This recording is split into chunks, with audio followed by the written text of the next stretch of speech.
sa ating message, papaliwanag ko lang po sa inyo ng quickly to para po sa mga bago natin na nandito, no? Sino mo gusto sa inyong kilalanin ng Panginoon sa buhay niya bago mag-2019? Yung talagang malalim na relasyon. Sino sa inyo? Yung gusto magkaroon, Lord, yung ayaw magkaroon, huwag yung pagpalain. Nasa kamay, mga gusto magkaroon, yung ayaw, Lord, na taas ng kamay, Lord, kita yung kamay nila, huwag yung sila pagpalain, Lord, sa 2019. Grabe, isa talaga nagtataas. Ano? Sige po. Ito pong 2019 po, yung PowerPoint ko. Ito pong 2019, ang purpose po natin dito, lahat kayo talaga na nandito sa church, kasi po dami natin bago, is makapagsimula kayo as your New Year's resolution na makilala ang Panginoon talaga todo-todo sa buhay mo. Tama? Yung magkaroon ka ng deep relationship, hindi po deep religionship. Wala po kami tinuturong religion dito. So yung relationship, and this 90 days will start this October. Ayan. So yung 90 days na yan, meron po yung 14 weeks. So meron pong challenge. Yun sa inyo mahilig sa challenge. Halimbawa, yung fitness challenge, yung cycling challenge, di ba? Yung gusto mo yung challenge sa sarili mo. This time, hinahamon ko kayo lahat. Hinahamon tayo ni Lord. Actually, kasama ko. I-challenge mo yung sarili mo na si Lord lalo mo pang makilala sa buhay mo. And this 90 days will help you. Ito po, kanya-kanya po to. Hindi po pwede na yung katabi ko, yung kasama ko na isisimba at sinachallenge yung sarili niya. Sasabit na lang ako sa kanya. Hindi po, it's between you and God. No? Mas maganda po to kasi pagpasok ng 2019, masasabi mo sa Panginoon, Panginoon, ready na akong harapin yung aking relasyon sa iyo this 2019. Kasi simula October hanggang December, nasunod mo itong 90 days challenge na to. Amen? At tinahamon po namin kayo. Second wave na to. Kaya po tayo nadagdagan. Just because nag-first wave tayo. Now to second wave. Ang gusto pong sabihin is mas focus tayo doon sa goal. Ito ba yung goal natin? Yung mag-i-invite tayo ng mga tao sa church. Kasi po, kaya po ang mga simbahan na stagnant because ang mga tao sa church nagsisimba lang. They don't want to invite people. Kaya po dito, ini-invite namin yung mga tao. Bakit? Because they should really know the truth also. The Bible says, you shall know the truth and the truth shall set you free. Kung yung mga kaibigan mo, na-invite ka sa labas para kumain, manood ng sine, magpasalamat ka kasi someone has invited you today in this place. Kasi ang gusto niyang ipahiwatig, yung mga nag-invite sa inyo, na may magandang nangyari sa buhay niya. Kaya gusto ko i-share sa iyo, sama ka roon. Tama po? At ngayon po, bibigyan namin kayo ng chance. Bigyan po, sabi sa Bible, yan. Sabi mo sa Luke 15:10, sabi rito, in the same way, there is joy in the presence of God of God's angels, when even one sinner repents. Kita nyo, yung isang tao na madadala mo rito, maraming anghel daw sa langit ang nagdiriwang. Dahil sa isang invite mo na nadala mo rito, na nag-repent kay God, na tumanggap kay Lord. Tama? Eh kung halimbawa, nadala mo pa yung 3 chismosa. Ay nadala mo 3 chismosa, 3 adik na naghihintay na lang ng tokhang. Eh di milyong-milyong anghel na nagdiriwang sa langit, di ba po? At magpapasalamat tayo dahil meron tayong opportunity na mag-invite. Are you proud of this church? If you are proud, you should invite. Simple lang, di ba? Kasi proud ka, di mag-invite tayo mo. Para pumalaman din ng mga kasama natin sa bahay, sa trabaho, na meron mong kaligtasan sa pagsamba kay Kristo. Amen? At tingnan niyo po, ang ating goal for the 90 days is break the wall. Nakita niyo po yung wall sa likod? Yan po yan. At ang sinasabi ko dyan, in 90 days, pagpasok ng January, in 90 days, bubuksan natin yung wall na yan kasi meron pang kasyang around 150 dyan sa likod niyan. Na tao. Kanina po, habang nagpe-praise and worship tayo, naghahamon silang sita sa likod kasi po wala nang maupuan yung tao. Amen? At kapansin. At ito po yung gusto natin mangyari. Yung lahat ng tao, ma-change yung mindset nila na hindi lang ako magsisimba. Hindi yung mindset na what the church can do for me. Tanggalin natin yon. Dapat lagi, what I can do for the church. Kasi po si Jesus, mula dito sa lupa, not to be served, but to serve. Tandaan niyo mabuti yan, ha? Si Jesus, more than 3 years and a half siya dito sa lupa. Ang ginawa niya lang, more than 30 years. 3 and a half years siya nag-ministry. Ang ginawa niya rito, to serve, hindi not to be served.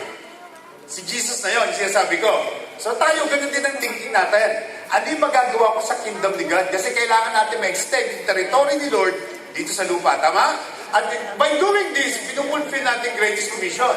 Yan po yung greatest commission. Para po sa mga bago, no? Si Jesus po, nang bumaba rito sa lupa, more than 2,000 years ago, naghanap po siya ng mga disciple niya na ititrain niya. Kasi alam niya, one day, mag-a-ascend siya sa langit pabalik. And right now, He's sitting in the right-hand throne of God, the Father. Kaya tingnan niyo, ito yung time na si Jesus mag-a-ascend na pabalik sa langit. Babalik siya sa langit. At yung 3 taon na tinrain niya yung mga disciple niya, meron siyang sinabi bago siya bumalik sa langit. Ano sabi niya yan? Sabi niya dyan, then Jesus came to them and said, all authority in heaven and earth has been given to me. Therefore, go and make disciples. So dito sa church, ang ating goal, ulitin ko ulit, ito yung goal, to make every believer a leader of leaders. Kailangan namin ito yung mag-disciple, hindi lang member, wala pong member sa Bible. Pag binasa yung Bible, wala po nakalagay ng member ng church, lahat disciple ng church. At yun po yung ginagawa natin dito, kailangan po mag-disciple kayo, kasi sinusunod natin yung greatest commission. Kaya po gagamitin natin 90 days para ma-challenge mo yung sarili mo, ma-awin ka ng tao, madala mo rito at makasama natin sa pagsamba kay God. Tama ba? So, i-challenge mo yung sarili mo in 90 days. Alam ko marami kayong friends, kaibigan mo, katrabaho mo, marami yan na hindi pa nakakilala kay Lord. Kaya yun po yung purpose natin. At sa 90 days na yan, gagawin natin silang ma-disciple. Bago po mag-January, meron po tayong tinatawag na training. Papakita ko sa inyo mamaya. Okay, ito po yung gagawin natin for the month of October. Quickly lang to, quickly. Ito yung month of October, simula October 5, may preparation tayo. So meron po tayong training ng OVE, One Voice Evangelism, at saka One Pattern Consolidation. Kasi po kung nag-invite ka, kailangan marunong ka mag-consolidate. Consolidation is helping someone to start up their new life with Christ. Halimbawa, na-invite ko itong 3 to, ako yung kilala niya na, ako nag-invite. Wala siya kilala dito, ako lang. Tuturuan ko sila na mag-start up ng buhay nila kasama si Christ. So may training po tayo na, kailangan matutunan nyo lahat yan. Importante po yan na matutunan nyo. At papasok po tayo dyan, i-challenge mo yung sarili mo. Meron tayo dito, how to open a cell. Ito po yan. Ayun po yung ating program. Meron tayong morning prayer. No po? Simula po next week, makinig po kayo mabuti, simula next week, ang service po natin mag-start na 9 o'clock as we used to do. Pero meron tayong prayer meeting simula next week for 14 weeks, total 90 days, 14 weeks dito ng 8 o'clock ng umaga. Sino sa inyo nakaka-attend ng Sunday prayer meeting sa church? Sa center? Hindi lahat kayo nakaka-attend, I know. Kasi hindi tayo kakasya doon kung ating kayo lahat. Pero kung bibigyan kayo ng opportunity ngayon na simula next week at 8 o'clock ng umaga nandito ka na until 3 months. Gagawin mo yun. 8 o'clock andito tayo, magpe-pray tayo together. Maganda po yun because prayer is your communication with God. Kung gusto mo ma-establish your relationship po, hindi relationship, you should establish your prayerful life. Kailangan matuto ko mag-pray at tuturuan po namin kayo rito. So, i-challenge mo yung sarili mo within 14 weeks na andito ako sa church every 8 o'clock at sasama ako sa prayer vigil. Ngayon, ang tanong ko, kung makakapunta ka ng 9, ba't hindi ka makapunta ng 8? Kaya nga challenge eh. I-challenge mo yung sarili mo eh. Dati nagigising ka na 8 o'clock to prepare. Gigising ka na 7 o'clock. Ayaw to prepare yourself. And you're doing it not for me, for God. Amen. Tama po? So this is a challenge. Challenge yourself. So meron tayong morning prayer. And then ang bawat cell group po, ito, alam na ng mga cell leader to. Gusto ko lang ipaalala para sa mga cell members, cell disciples. Sa October 6, Saturday, cell group ni John Mark, Chris, Alan, Rico. October 8, Monday, cell group ni Anthony, Ed Sicuando, Anthony Hidalgo. Sa center po yan para alamin yung training na yan. Cancel po muna yung cell group nyo. Diyan muna kayo pupunta. Okay? Yan po yung schedule natin, ha? Sa center yan. In 90 days to, ha? Pasok to sa 90 days. Pakitapos po sa mga babae, October 9, cell group ni Ellen Joy, JJ, si Jude, si Rose, si Nobel Lopez. October 10, Catherine Joy, Melay, Estor, Prisma, Lori. Lorena. Sorry, long spelling. Okay? So yung consolidation o being training, dyan po mangyayari. Now, if you are willing to know God, if you are willing to establish your relationship with Him, i-challenge mo yung sarili mo. Kahit first timer ka ngayon, if you want, you can be challenged by God right now. Kasi nandito ko sa church na to, gusto namin mag-leader ka ng mga leader, gagawin mo yung time mo, bibigyan mo yung time mo for God. At for your own growth yan. Kailangan mo mag-equip tayo para po masyara niyo yung family niyo back home sa Pilipinas at malaman din nila yung totoo. Kailangan po mag-equip tayo. Hindi natin kakayanin itong buhay na ito walang established relationship kay God. Kailangan may relationship tayo, okay? Now, sa susunod po na week, ayan, tuturuan namin kayo how to open a cell, and recruiting the lion, yan. How to open a cell group training schedule. So, balik tayo doon sa October 13, next week to October 15, next week po yan. Ayan po yung mga schedule. Okay? Tignan niyo po mabuti yung mga schedule. Ibibigay din sa inyo yung cell group niya kasi po, pinasa ko na sa kanila. Gusto ko po mag-i-involve kayo lahat. Ginagawa po namin to para sa inyo. Ayaw lang namin kayo nakaupo dyan. Gusto namin kayo maging leader one day. Gusto namin kayo maging disciple, kagaya ng 12 disciple. Kung paano sila siniran at tinuruan ni Jesus, ganun din ang gagawin namin sa inyo. Kailangan kayo mag-grow. At napakaganda po ito na pag 2019, meron ka New Year's resolution. Lord Jesus, I want to know you in my life. I want to establish my relationship with you starting this year. At ito yung start. Mag-i-start ka, okay? You're doing it for yourself, not for me, okay? Okay, balikan natin to. Tingnan niyo mabuti to, huwag po kayo magkakamali ha. Ang October 14, second week, ito po Friday. So, pagkatapos po next week, ng October 5, wala po tayong Friday service dito. Sunday po ng gabi, 8 o'clock. Dalawang Sunday po yan. Nakikita niyo po? Okay, bakit? Bakit ganon? Kasi po, when we took this contract, this Marriott Hotel, meron na po mga nakabook na event dito. So, sa halip po ng Friday, hindi tayo pwede, may nakabook na, may kasalan. So, ang gagawin po natin, Sunday night tayo. So, wala po tayo October 12, wala tayo October 19 na Friday. Meron tayo October 14 Sunday, October 21 Sunday. So, meron kang 2 linggo na i-announce to sa mga kaibigan mo na baka pumunta sila rito. Baka mag-isip sila, uy, nasa may kinakasal dito, ba't may kasalan? Nasa yung church, na rapture na. Mga kapatid, huwag niyo pong kalilimutan na inform ang inyong mga friends, no? Na wala rito ngayon. Mga cell group leader, trabaho niyo po to. October 14, Sunday, 21 Sunday. Pagdating na October 26, balik tayo ng Friday. So 2 weeks, in the middle of October, walang Friday morning. Sunday evening tayo. So, napakasarap po mag-invite ng Sunday evening. Alam niyo bakit? Kasi yung mga friends mo na magsisimba doon, yakatin mo lang dito. Oy, bisita ka lang sa amin. Sige na. Pasyal ka lang. Try mo lang. Tama? So, wala na silang effort. Hindi sila gigising na maaga. Galing ng trabaho, magsisimba yun doon. Yakatin mo lang. Pasyalan mo lang. So, pasyal kayo. Try mo lang. Ano po? So, yan po yung best time na mag-invite. Yung 2 Sunday na yan. Tama po? Kasi yung mga tao gising na yan, galing work. Usually, nagsisimba talaga yung Sunday night, no? So, dalhin po natin sila dito. Same location, Sunday night. Now, October 26 po, ito yung official launching ng ating 90 Days Challenge. Ito po, preparation lang yan. Pagkatapos meron tayo week of 5, Monday 22nd, 23rd, saka 24th, cancel yung 25. 3 gabi lang. Papakita ko sa inyo yan. Nasaan yan? Ayan po yung place kung saan natin gagawin yung week of 5. Alam niyo kung saan yan? Opposite ng Almaria Mall, yung dating Gloria Hotel. Ngayon po, ang pangalan niya Golden Tulip. Tama? So, para po maintindihan mabuti, balikan natin.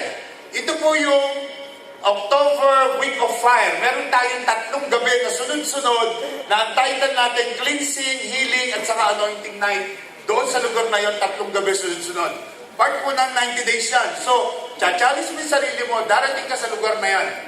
Darating ka sa lugar na yan. Opposite at Maraya Mall, Golden Tulip. Pastor, di mo makakarating ng 8, humabol ka. Challenge yourself. May trabaho po ako hanggang 9, humabol ka. 8:30 simula nun. Hello? Challenge yourself. Layo ko muna sa mga friends mo na kung saan sa akin nahatak. Focus ka muna kay Lord. Within these 90 days. Amen? Oh, malinaw po yan ha. Yan po yung place, okay? Yan po yung Golden Tulip opposite Almaraya Mall. Kung alam niyo Almaraya Mall sa Nancy Street, dati po Gloria Hotel. By the way, dito po tayo nag-celebrate ng Pepsol awarding graduation. Okay? Kung maalala ninyo. Diyan po yun, same place. Gloria Hotel yan noon, ngayon Golden Tulip na.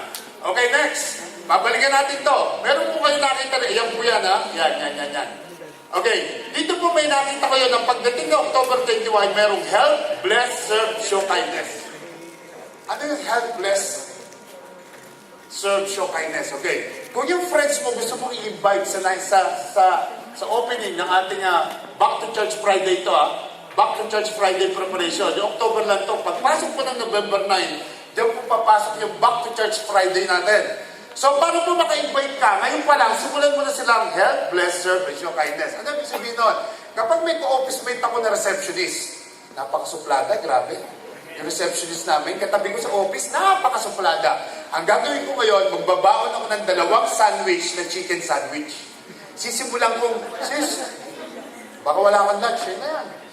Oh, talaga? Yun na yan. Tama? Meron kang extra lunch, samahan mo na rin, baunan mo na rin. Magtataka yung, ba't kayo napakabait nito? Basta ibigay mo lang. Kung may sasakyan ka, yung tingin mo gusto mo i-invite later on sa church, sabayin mo na. Uy, saan ka? Sabayin na kita, sakay na kita. Tama? Nahihirapan siya sa trabaho, tulungan mo. Kasama mo sa flat. Ito, kasama mo sa flat. Iniwan yung kama, napakadumi. Ayusin mo, kapatid. Pagbalik nun, magtataka yun. Alam mo, naligo, pagbalik, sino na kayo sa kama ko? Nais ko na, bilang.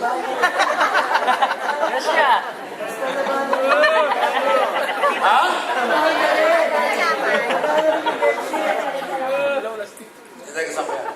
Okay? So, gagawin mo yun. Pagkatapos magluluto ka ng tanghalian, ng punan, isabay mo na siya, yung ka-flatmate mo na gusto mo invite sa church. Pero wala pang invitation nun. Wala pa. Doon pa lang papasok yung help, bless, serve, and show kindness. Kasi po, pagdating ng November 9, papakita ko sa inyo yung November natin na flat, ipapakita ko sa inyo, doon po magsisimula yung Back to Church Friday na lahat ng pinakita mo na mabubuti, sasama mo na sa church. And then, would you believe me na kapag yun ay sinama mo, hindi makakatanggi yun. Grabe, 3 linggo akong binuuna ng pagkain dito, ba't ako makakatanggi? Sige, sama ako dyan, saan ba yan? Tama po? So, gagawin natin, technique yan. Pagkatapos mo, pagdating po ng October 21, same one, meron po tayong prayer and fasting for 3 months hanggang November 2. 3 linggo po yan na magpe-pray and fast tayo. I-announce namin sa inyo. Pagkatapos po, ang pinagpe-pray natin yung mostly, yung mga taong ini-invite mo. Sino rito nakaranas ng mag-pray and fast? Amen. Baka yung iba sa inyo, lagi lang, nalilipasan ng gutom, pero walang pray. Pagsasabayin mo yung para maging effective. Habang nagugutom ka, nagpe-pray ka, very effective po yun. Kasi po, ginugutom mo yung sarili mo, okay? Ang fasting po, ginugutom mo yung flesh mo. Kasi pag gutom ka, usually kakain ka, di ba? So you're feeding your flesh. Pinupuno mo. Ngayon, pag gutom ka, at dinidinay mo ng food yung iyong flesh, yung spirit mo nag-grow. Nangingibawa yung spirit ni Lord sa'yo. So, gutom ka, sabayan mo ng prayer. For example, 8 hours, panay water lang, panay liquid lang tayo, walang hard food. Kakain ka after 8 hours, doon ka kakain, doon ka babawi. Within 3 weeks po, gagawin natin yan.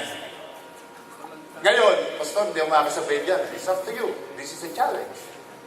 Kaya nga may challenge tayo. You will challenge yourself for God's glory. Tingnan natin kung gano'ng katatag yung pagmamahal mo kay God. Tama? Challenge yourself. Bakit yung pinagawa sa buhay mo? Lalo na yung mga first, second, third, fourth timer natin. Bakit yung pinagawa to? I-try mo yung sarili mo ngayon. Mahal niyo ba yung Diyos? Yeah. Pakita mo yung pagmamahal mo ngayon. Kasi gagawin natin ito para kay God, okay?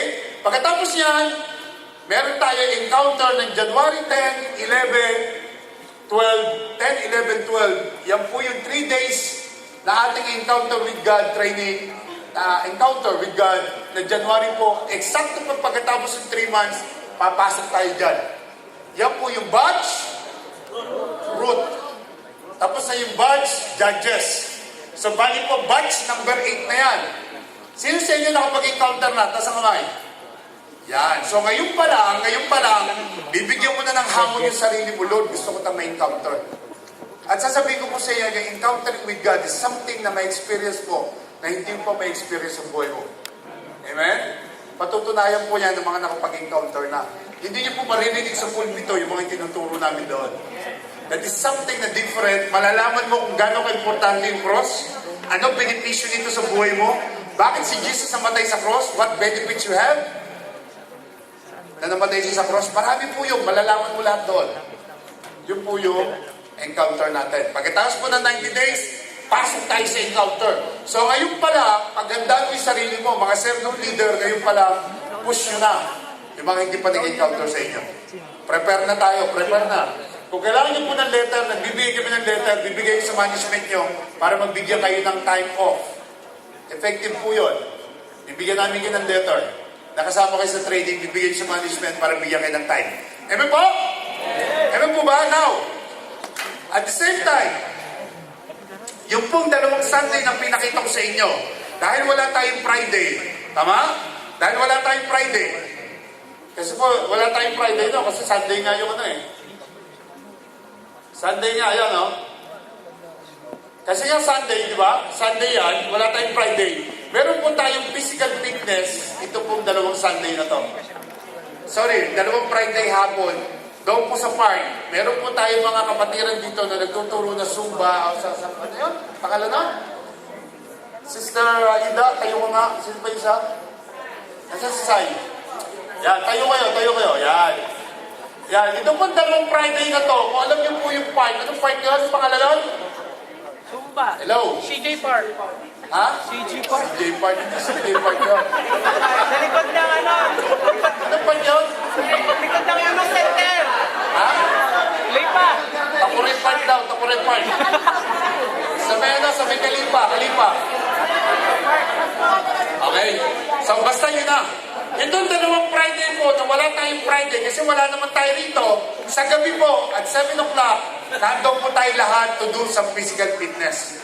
Kasi po, ang isang pong challenge na gagawin natin, pagpasok po na October, makinig po kayo, pagpasok na October, lahat po tayo magtitimbang. Hoy! Hoy! Tama? And we did, para po masaya, sinamahan natin ito para masaya. I-challenge mo yung sarili mo, na sa loob ng 3 months, kailangan magbawas ka ng timbang. At meron po tayong prices dyan, by the way. Hindi na po ito lokohan. May prices po talaga tayo. I-discuss namin sa mga leader this Tuesday. Lahat po ng 90 days natin, may mananalo po prices dyan. Gagastusan po natin this time para maging effective, di ba? So kung ang timbang mo, bago ka ng 90 days, ang timbang mo 80, at ikaw yung pinakamaraming ibinaba ng timbang, panalo ka kapatid. Hoy! Wala na kakain! Tama? Alam na! I am so serious about this. Hindi mo lokohan to. Gusto natin maging masaya yung 90 days natin. So may kasamang physical fitness. Tama po? Baka hindi mo pa nararanasan mag-exercise. This is your time. Baka mamaya nakaupo ko lang at napakaganda po ng weather na. Tama? Maganda na po yung weather. So i-challenge mo yung sarili mo. Tama po ba? Sige po, can I invite you to stand please? Let's have a Bible declaration. Sige po, tayo po tayo. Lahat na may dalong Bible. Pagalipat nga yung Bible natin. Sige po, taas natin mga Bible natin mga kapatid. Yung mga first timer, alam natin, hindi lahat yung may Bible. Wala pong Bible yan. Yung mga second timer, wala pa rin. I hope kung naka-pick timer ka na, meron ka na. Kayo, yung wala ka pa rin, sabi mo sa katabi mo, may Bible ka ba? Pag ganun yung Zoom, Pag wala kang Bible, sabi mo, pag ganito pa rin, benta mo sa cellphone mo, bili ka ng Bible. damdaman. Okay, gano'n lang kasimple. Sige po, taas natin with conviction. This is my Bible. I am what it says I am. I have what it says I have. I have what it says I have. I can do what it says I can do. I can do what it says I can do. Today I will be taught the Word of God. Without the word. This morning I boldly confess. This morning I boldly confess. My mind is alert. My mind is alert. I am excited. I I am silent Because I'm about to receive because I'm about to the receive incorruptible, the incorruptible, indestructible, indestructible, ever-living seed ever-living of the seed Word of God. of the Word of And God. I will never be the same. And I will never be the same. Never, never be the same. Never, never, never. When I come out of this place, When I come out, in in Jesus' name I confess Jesus' name I confess. and shout, Amen! Sige po. Yung Bible po, yun po yung last authority natin. Sabi natin kanina, kaya po kailangan may declaration tayo, ano po? At kung wala ka pang Bible, pinakadabis na gawin mo nga, ibenta mo yung cellphone mo para magkaroon ka ng Bible. Tama po? Amen po ba? Okay. So, Berna. Alam niyo po yung Berna? Bogbog! Ano naman iniisip niyo? Ibig sabihin, October na. Sabi mo sa katabi mo, October na. Hanggang ngayon. Wala ka pa nadadalang bisita. Sabi mo, October na, wala ka pa bisita hanggang ngayon. Okay? So, sino pa excited na marinig na yung salita ni Lord? Okay. You know what? The next 2 Fridays, nung nagturo si Pastora, ano po, I was thinking ko na yung isi-share ko tunaan this morning. At naisip ko po, nung nagkaroon po tayo ng prayer dito, ano po, nung altar call, nung nagturo si Pastora, ang dami ko po pinag-pray no, mga 6 na tao, lahat po inihiling nila is yung prayer for themselves, sa family nila. Meron po mga tao na feeling rejected. Alam niyo yun? So, naisip ko po ituro, itong ituturo ko sa inyo this morning, kasi po maganda to. Parang po bago tayo mag 90 days, is magkaroon po tayo ng feeling na renewed in Christ. Tama? Pag sinabi mo renewed, to give fresh life or strength.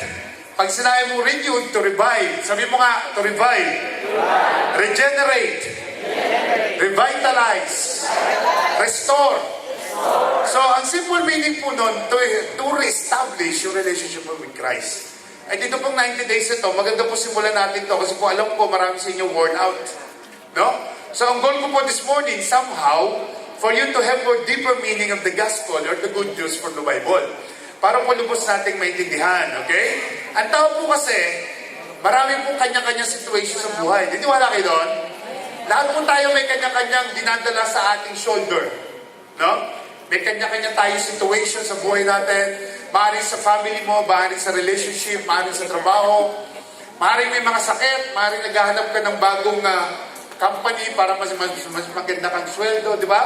Kanya-kanya po dalahin natin yan. At ang mga tao po may kanya-kanyang iniisip pagdating dyan. Di ba? At birang-bihira po ng mga tao is tunay na nagtitiwala sa Diyos na wala silang nararamdaman kapag may ganyan. Although alam mo may establish yung relationship kay Lord, dumadating po tayo sa punto na nahihirapan din tayo. Tama? Tama po ba?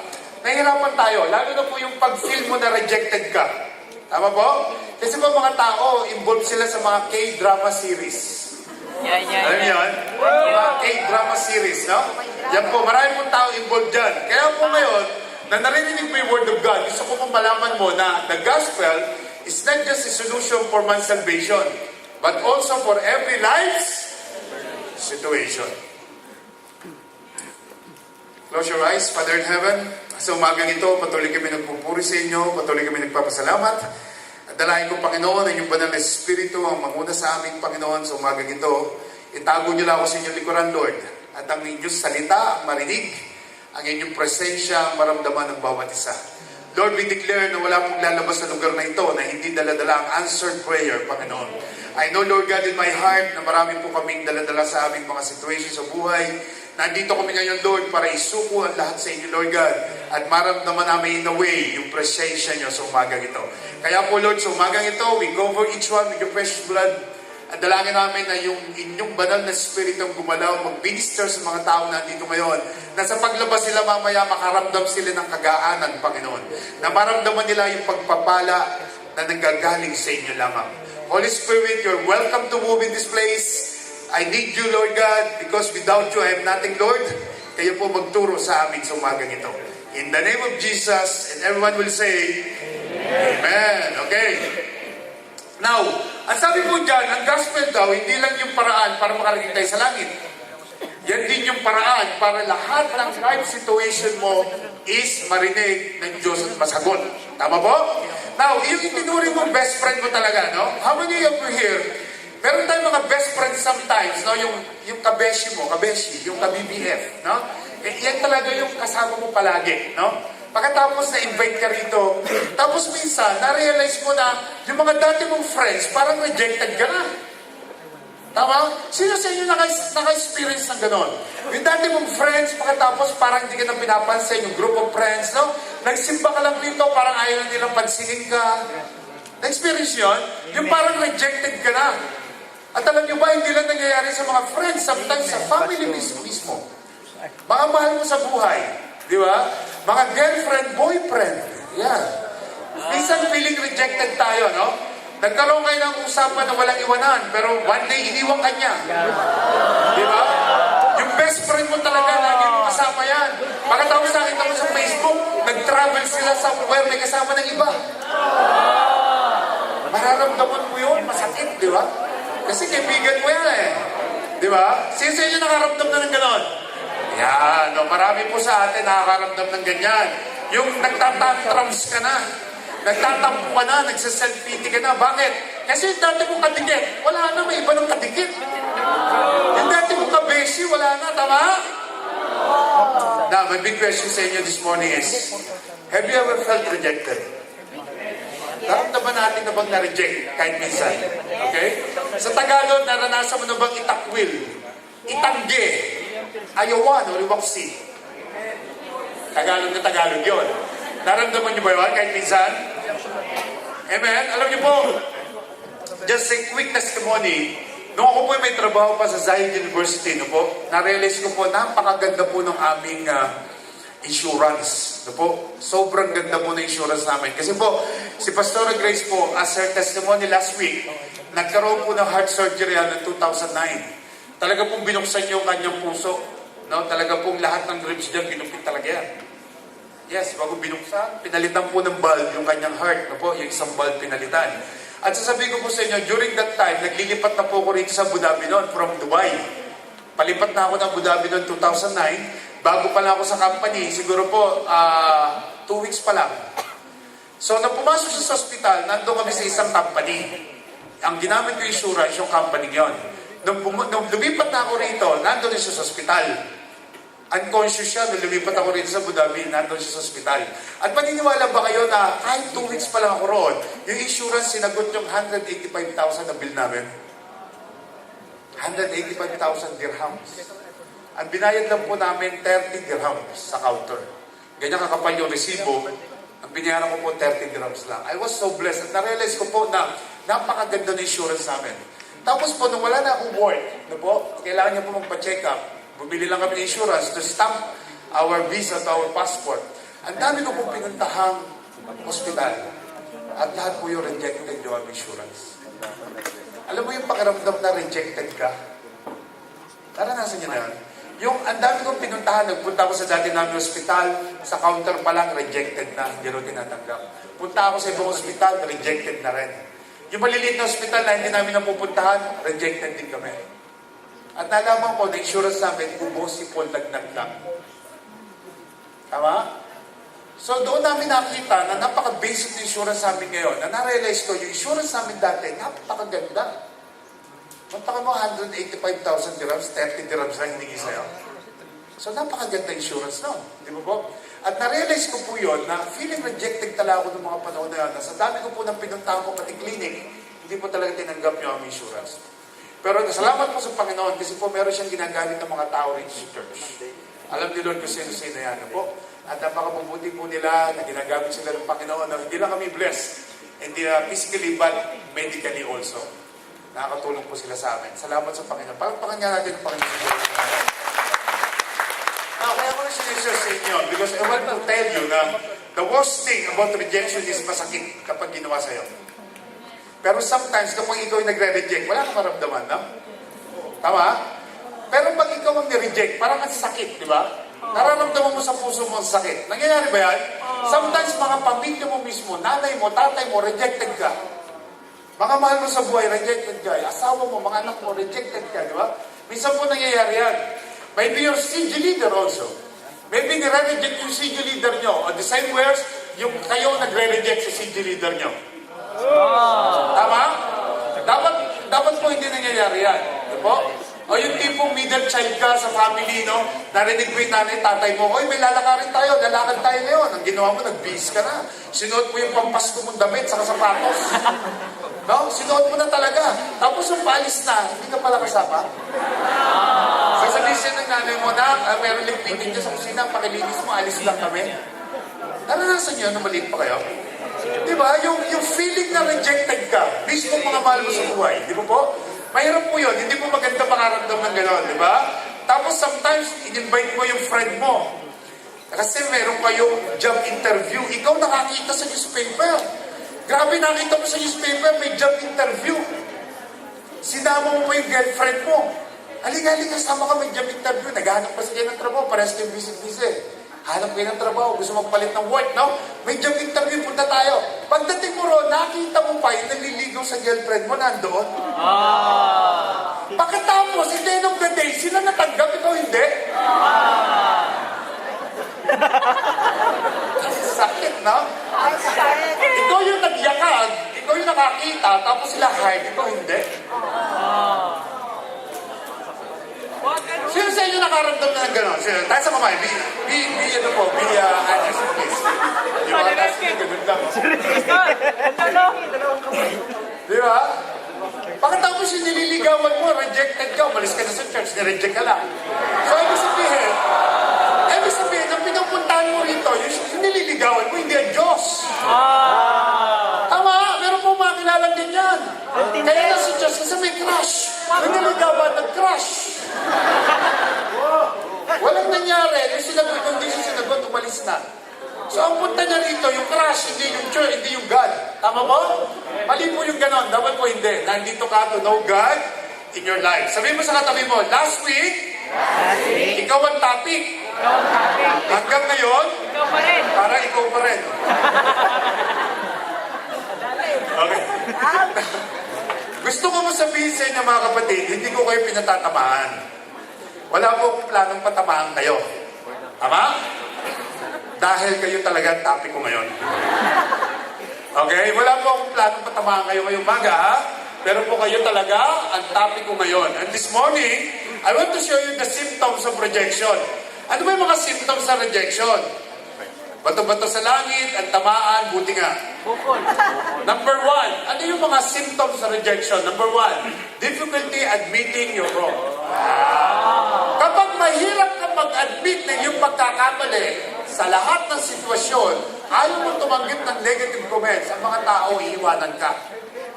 Diyan ka makakaramdam ng rejection. Kasi feeling mo, ikaw lagi tama. Tama?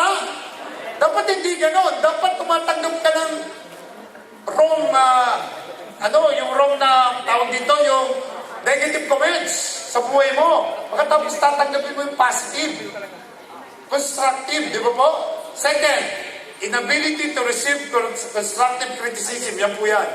Ayaw tumanggap na suggestion, yung sa kanya lang ang palaging tama. Alam mo yun, yung may sasuggest ka, mali ka, ako tama, ako nakakalam yan. Eh pag ganun ang kasama mo, talaga iwanan mo na yan. Tama po? Yan po yung mga symptoms ng rejection. Number 3, performance orientation. Yung patutunayan mo na mali sila at tama ka. Ayan. Isa na niya actually. Di ba? Yung nagtatanong ka, alam mo naman yung sagot, nagtatanong ka pa. Kasi gusto mo lang alamin kung alam niya yung sagot. Dalawang klase kasi nagtatanong eh. Isang alam niya na, tinitignan niya lang yung ability mo o yung talagang hindi niya alam. At madedetect mo yun kung sino sa dalawa yung nagtatanong. Tama po? Number 4, inability to receive compliment. Yung ayaw tumanggap na encouragement. Talagang ayaw tumanggap. Yung may kayabangan ng dating. Tama po ba? Sabi mo sa katabi mo, parang ikaw talaga pinag-usapan ngayon. Amen po ba? Next, number 5. Meron pa tayo number 5. Ayan o. Yung ayaw na ayaw niya, nakikirejoice sa victory ng iba. Yung naiinggit kapag umaangat na yung iba, umaasenso, ayaw niya na. Grabe yung Provisions Daily na interview na sa TV, praise God. Di ba nakakatuwa yung makita mo, grabe, na interview sa TV, Sister JJ, pinapromote yung Provisions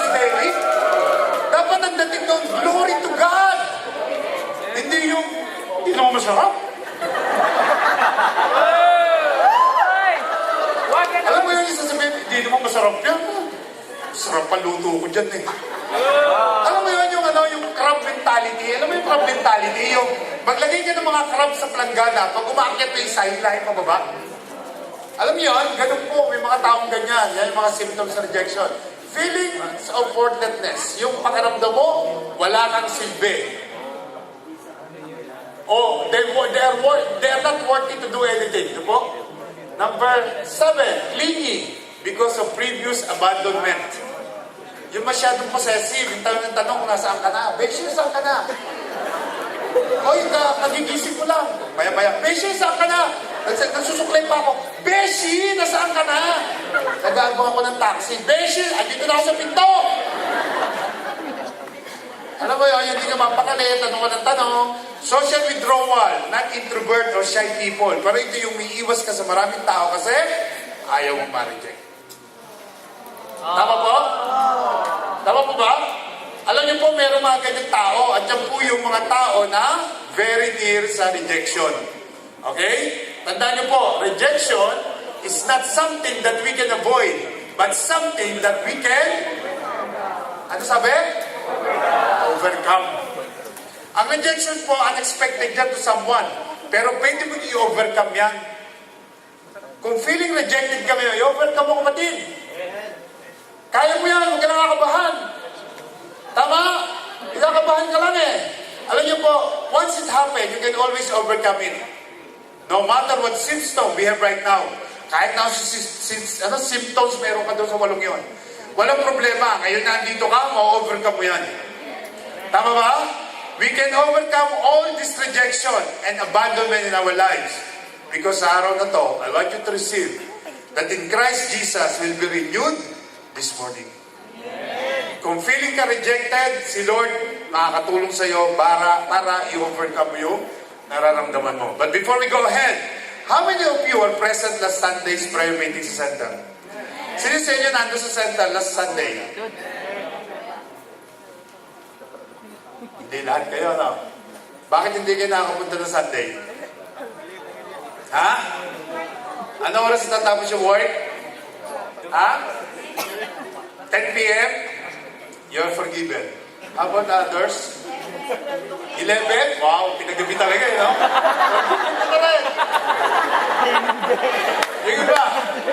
Alas 12. Ha? 1 p.m.? Wow! Alam mo, advice kasi na, maghanap mo din ng trabaho. Grabe, dalmayin ko mo, wala ka ng ministry niya, pag ganyan. Ha? Yung iba ba kinakaten?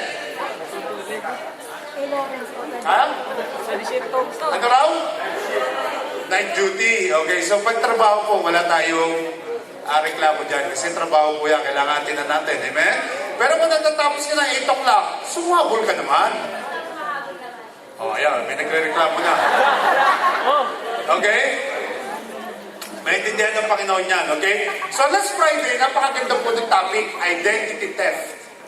Ang ganda po. Alam niyo, pag Sunday, marami ka nami-miss kung di ka nakakarating ng center pag Sunday. Kasi po may nagtuturo doon before we pray. Kaya kung nami-miss mo yung Sunday, I encourage you to come here in the morning of Friday at 8 o'clock. Amen po ba? Every 8 o'clock ng umaga, meron po tayong morning prayer. So I challenge you to come. Ano po? At ito pong identity theft, sinare po ni Sister Maribel and Sarah roon, na meron ka mga bagay na ibinigay sa'yo ng Diyos, pero bakit nawawala? Kasi pinapayagan mo yung enemy na nakawin sa'yo. Meron pong plano ang Diyos, may binigay na ang Diyos sa'yo eh. Bakit ka nagkakaroon ng feeling rejected ka? Kasi pinapayagan mo ang enemy na kunin yung mga bagay na ibinigay na sa'yo ng God. Pinapayagan mo yun, dapat hindi. When you accepted the Lord Jesus Christ, your body became the temple of the Holy Spirit. And you became the child of God. Kung anak ka ng Diyos, dapat hindi mo pinapayagan yon. Tama po ba? It's all about your faith. No po? At sabi po doon, sa umaga ito, how to get over rejection. Kasi meron kang identity na sa Panginoon. Huwag mong pabayaan na dahil lang sa rejection, mawala lahat yung identity mo kay Christ. Huwag niyo mo pabayaan yun this morning. At this morning, gusto ko pang i-overcome nyo kung ano mga rejection meron ka. Kung ano may nararamdaman mo. Kung ikaw may dumaranas from your family, loved ones, from your friends, from your relationship, from your flatmates, and even your office mates, i-overcome mo ngayon yan. Huwag kang uuwi na hindi mo na-overcome today yan. Kasi po, yung 90 days challenge, mahihirapan ka kapag hindi mo in-overcome yung feeling rejected ka. Amen po ba? So this morning, let's talk about this beautiful example sa Bible. Meron po akong isinare niya before about the Samaritan woman. Sino nakabasa ng Samaritan woman? At yung po na-share ko po yung Samaritan woman, it's all about evangelism. Kasi po ang Bible po, maraming istorya dyan. Ang Bible po is puno ng istorya. At kapag nagbasa ka ng Bible, advice ko po sa inyo, when you read the Bible, put yourself on a situation. Ikaw yung nando sa Bible para maunawaan mo ng gusto yung sinasabi ng Bible. Noong po pinasa ko yung case ng Samaritan woman first time, ang sinare ko po is about evangelism, winning. No po? Pero po right now, meron po binigay sa akin revelation si Lord. No po? At tingnan po natin ngayon yan. Sabi po rito, a woman from Samaria came to draw water. Jesus said to her, "Give me a drink." For his disciple had gone away into the city to buy food. Now, gusto ko po makita niyo mabuti. No po? Ito po, noong mga panahon na yan, ang Panginoon po is galing sila papunta silang Galilee niyan. No po? Papunta silang Galilee. At siya po naglalakad kasama yung mga disciple. Alam niyo po ba ang Panginoon, yung mga area ganyan, diyan lang siya naglalakad.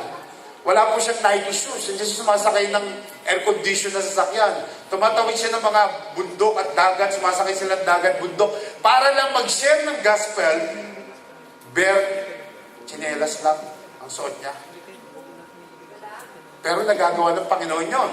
At alam niyo po ba, this time, meron siya sinadya. Dapat hindi talaga dadaan sa Samaria eh. Pero kung pinuntahan niya yung Samaria, kasi alam niya na may babae dyan na nag-iigib ng tubig doon po sa well. Yan po yung tinatawag na balon. Alam niyo yung balon? Sino may balon dito? Na-experience ako muna ng tubig sa balon. Yan, yung mga laki sa probinsya, no? Sa Makati po, walang ganyan. Yung balon na yan. Sa mga province lang po yan, no? So, ang Panginoon po nakaupo sa tabi ng balon. If you will see that, ang Panginoon po nakaupo sa tabi ng balon. May dumating na babae from Samaria para mag-igib ng tubig. At sabi ng Panginoon, bigyan mo ako ng tubig. At during that time, yung mga disciple niya nagpunta ng Bacala para bumili ng shawarma. Okay? Kasi nagugutom siya, yung sabi niya, no? Now, before we go deeper, first, we need to understand the counter-cultural background of Jesus and the Samaritan woman. Intindihin niyo mabuti, ha? In those days, when you say Samaritan, they belongs to most hated mixed race. Yan po mga tao niya, mga Samaritano at Samaritana, galit na galit po ang mga tao dyan. Bakit? Because they're known living in sin. Alam ng lahat ng tao na sila po is nabubuhay sa kasalanan. Amen? Ang gusto ko maintindihan ng mga nuwanin yung lahat na that back in those days, ang mga babae po ng panahon na yun is treated second class. Hindi po sila basta-basta pinag-iusapan ng mga lalaki. Lalo na kung taga-Samaria at Jew ang nakikiusap, no? So, kung titignan nyo mabuti rito, ang Panginoon po is inutusan siya. Wala man ng please. Ano sabi? Give me a drink. It's a command. Tama? Give me a drink. Isang pagkakataon na kapag nakita ng ibang tao, magtataka, meron Hudyo na nakikipag-usap sa isang Samaritana. Supposed to be in in a public place. Public place po yan, Jacob's well na yan, kung tawagin, yung balon na yan, no? So, ang mga babae po sino, pag sinabi Samaritana ka, you are object of mockery. Object ka palagi, na kapag mayroon nagkasala, sabi mo, parang kayong mga Samaritan kasi, baka kasalanan kayo eh, parang ganoon. Lagi na lang ang bunton sa kanila, sa mga Samaritans. So, kapag po may nakakita sa kanya dyan, nagipag-usap siya, pag-uusapan yan for sure. Bakit siya nagipag-usap sa isang Samaritana? I just want to give you some facts about this story. Alam niyo po ng mga panahon na yan, ang pag-iigib ng tubig, twice lang nangyayari. Isa sa umaga at isa sa gabi. Pero po sabi ng Bible, tanghali yan. Tanghali po yung nangyari yan. Usually po yung mga nag-iigib dyan, mga babae, sama-sama yan, kasama yung kachokaran, sama-sama yung mga beshi nila, yung mga ka-FFB nila, o BBF nila, o igib na tayo. May beshi, igib na tayo. So marami silang pumupunta yan. Pero po ito, hindi lang umaga, hindi lang gabi, tanghali siya pumunta at wala siya kasama. Nag-iisa lang po siya. Are you with me? Nakuha niyo po yung istorya. Okay, ang tanong, bakit siya nag-iisa? Nung humingi po ng tubig si Jesus, ito po yung response niya. Sabi po sa 4:9, the Samaritan woman said to him, "How is it that you, a Jew, ask for a drink from me, a woman of Samaria? For Jews have no dealings with Samaritans." Bagamat nagtataka siya, kaya niya tinanong si Jesus, bakit siya humingi ng tubig na maiinom sa isang kagaya niya? Kasi nga po, merong barricade yung gitna nila. By the way, sisingit lang natin, alam niyo po ba kung paano ang evangelism? Yan, yung ginawa ni Jesus. Pag ikaw nag-evangelize, lalapitan mo siya sa isang bagay na ginagawa niya. Kaya po sabi ni Lord, "Can you give me a drink?" Because itong Samaritan woman nandoon para umigib ng tubig. Pag po kayo nag-evangelize ng isang tao, ang opening nyo lagi, yung kung ano yung pinagkakabalaan niya. Halimbawa, ikaw ay nasa bus stop, mag-share ka ng gospel, nakita mo yung lalaki na nakatayo doon.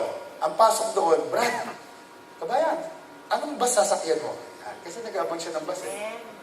Nasa bus station siya. Ganun ang pasok po. Papakita ko lang sa inyo. Kasi po, ito pong Samaritan woman na ito sa Jesus. Nag-win po ng gospel ng Samaritan woman dito na buong baryo na dala niya kay Jesus. Alam mo yung story, di ba? Dahil lang sa conversation na yan, yung buong town, nadala niya sa Panginoon. Dahil lang sa conversation na yan. At nung itinuro ko po yan, winning soul ang aking subject. Pero po ngayon, about rejection. Meron po pinakita si Lord sa akin, dito po sa istorya nito, na napakaganda po, yung revelation ng Panginoon sa akin. Po? So, now before we go deeper, ito po yung map. Yan. Ang Panginoon po, galing silang Judea, galing silang Judea kasama yung mga disciple, papunta silang Galilee. Doon po talaga yung punta nila. Now, ang Panginoon po, dapat po dito nadadaan eh. Dapat dito nadaan niya papuntang Galilee. Pero po dito siya dumaan because there is a purpose. Sabi mo nga purpose. Ang purpose niya, ma-meet itong Samaritan woman. Alam niyo ba ang Panginoon, alam niya yung nangyayari sa buhay mo? Alam ng Panginoon, ang laman ng utak mo. Iniisip mo pa lang, alam niya na. Kaya alam ng Panginoon na itong Samaritan woman, mag-iigib dito sa Jacob's well, na dito po sa parting ito ng Samaria, ay ng Sikar, dito po sa Sikar. So sa halip na dito siya dumaan, dito talaga siya dumaan. Pero alam niyo po ba itong way na to, hindi dinadaanan ng mga Hudyo yan. Kasi alam nila na itong mga Samaritan dito tumatambay at nag-iigib ng tubig. Ayaw nilang dumaan dyan. Kasi nga, ang tingin nila dyan sa kalye niyan, is kalye ng mga makasalanan. Tama po ba? Pero isang Panginoong Yesus talagang dumaan dyan at sumadya. Because hindi niya tinitignan ang kasalanan ng tao. At kaya ka nandito sa church na to because hindi tinignan ng Panginoon ang lahat ng kasalanan mo.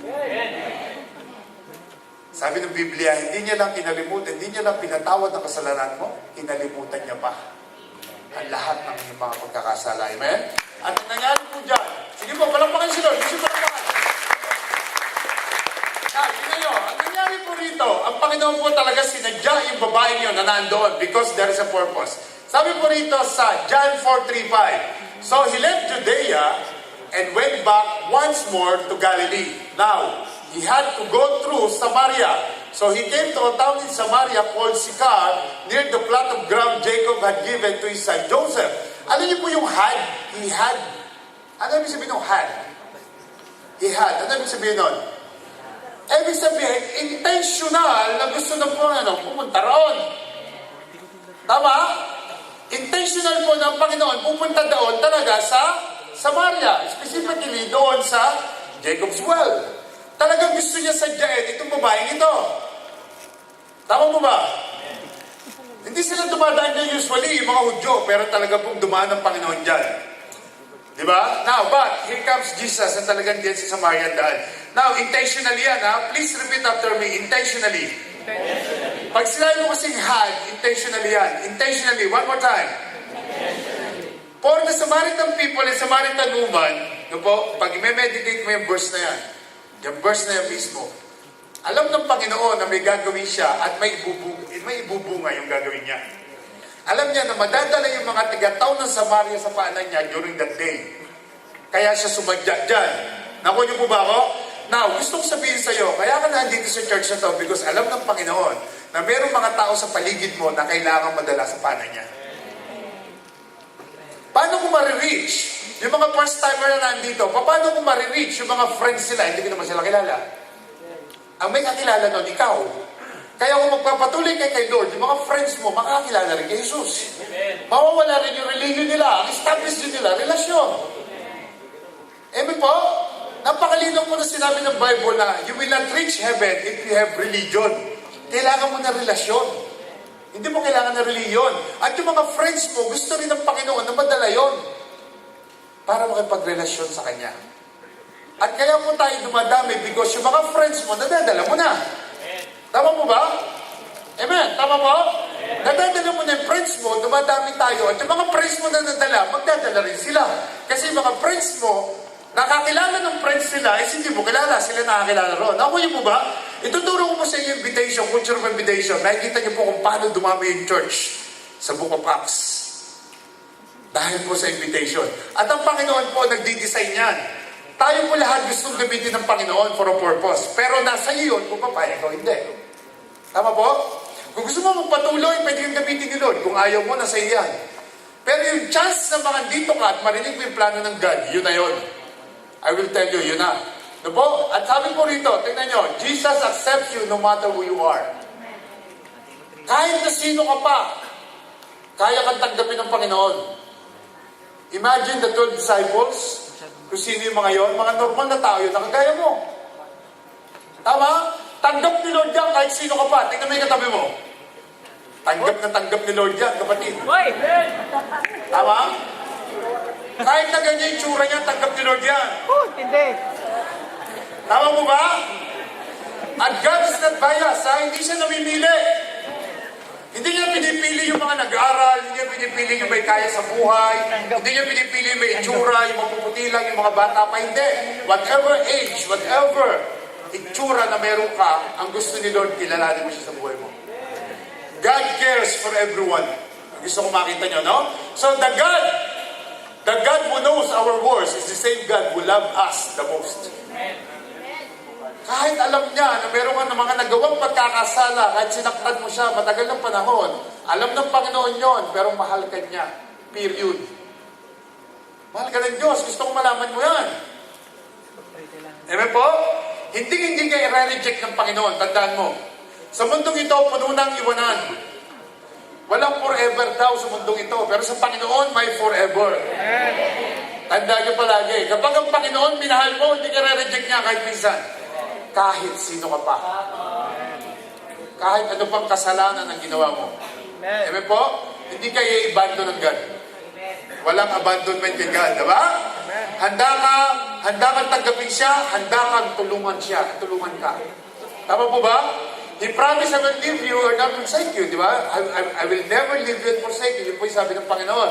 So, tingnan niyo po itong 4:10. Balik tayo sa pinag-usapan natin. Sabi, Jesus answered her, if you knew the gift of God, and who it is that asks you for a drink, you will have asked him, and he would have and give you a living water. Tingnan niyo po. Kanina si Lord na nangihingi. Ngayon, si Lord na nag-offer. Nakita niyo? Kanina, siya yung nanghihingi ng tubig just to open the conversation. Pero ngayon, siya na yung nagbibigay. Siya na yung may willingness na magbigay. At ang sabi niya, living water. Sabi mga living water. Living water. Para siya nagsisell stock na ngayon, ang Panginoon. Nakita niyo po? At titignan niyo mabuti ha. Ang sabi diyan, if you knew the gift of God, kung alam mo lang, yung gift ng Diyos, and who it is that asks you for a drink, kung kilala mo lang ako, kung kilala mo lang kung sino ako, hindi kita magtatanong pa o hihingi pa ng mga bagay. You would have asked him, he would have given you a living water. Meaning to say, kung kilala mo lang ako ang hihingan mo ng living water, hindi ako hihingi sa'yo. At yung living water na yun, kapag meron ka nun, wala na nauhuwan yun. Amen po? Wala na pong nauhuwan kapag si Jesus ang nagbigay ng living water sa'yo. So this woman have a practical mind. Alam niyo po kung bakit siya may practical mind? Kasi po kung titignan niyo sa 4:11, tingnan po yung 4:11. Sir, the woman said, you have nothing to draw with and the well is deep. Where can you get this living water? Very practical ito babae ito eh. Kasi meron siyang gamit. Meron siyang rope, meron siyang bucket, at meron siyang jar. Meron siyang daladalang gamit na pangkuha ng tubig. Pero si Jesus, nakita niya, walang dala. Kaya sabi niya, saan ka kukuha ng living water? 75 feet deep itong Jacob's well. Itong balon na to. Saan ako pagkuha ng tubig? So, ibig sabihin, hindi naiintindihan ng Samaritan woman yung tinutukoy ng Panginoon. Tama po ba? Are you with me? Alam niyo po ba nung first time ko rito, second time, third, fourth time, hindi mo pa rin alam kung ano yung plano na Diyos sa buhay mo, tama? Tama ba? Wala kang alam, ba't ka na andito? Hindi mo nararamdaman ng Diyos sa buhay mo. Ngayong first timer ka, nagpatuloy ka, nakatapos ka ng PIP, nag-receive ka ng certificate, tapos nagpatuloy ka na, na-involve ka sa cell group, doon mo nalaman yung plano ng Diyos sa buhay mo. Doon mo nalaman na walang imposible sa Diyos. Na ang Diyos, kahit na rejected ka ng mga mahal mo sa buhay, kaya niyang i-overcome ka o ma-overcome mo yan because of Him. Tama po ba? Tama po? Nung first timer tayo, ganyan tayo eh. Akala natin, kaya natin lahat ng bagay. Akala mo kasi mayaman ka, may pera ka, maganda yung karir mo, maganda yung trabaho mo, kaya mo na to. Pero katotohanan niya, kahit na gaano magandang karir mo, kapatid, kahit na gaano kalaki sweldo mo, pag namatay ka, hindi makatulong sa iyo. Maiiwan at maiiwan mo lang ang kayamanan mo. Ang kailangan mo, ang Panginoon sa buhay mo. Tama po ba? So, hindi kilala ng babae ito kung sino si Jesus. Baka ngayong araw na to, first timer ka, baka hindi pa kilala si Jesus. Kilalanin mo, kapatid.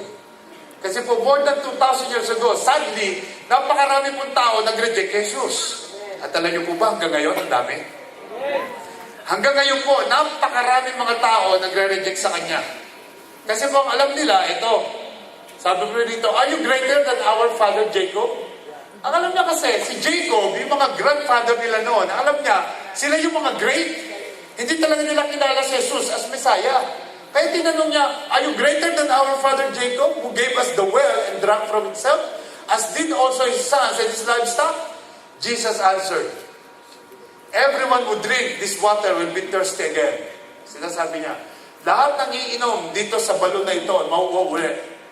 But whoever drinks the water I give them will never thirst. Indeed, the water I give them will become in them a spring of water welling up to eternal life. Kaya ako bumalik dito, kaya ako bumalik sa church, kaya ako hindi nawala sa church, because naramdaman ko yung living water na galing kay Lord.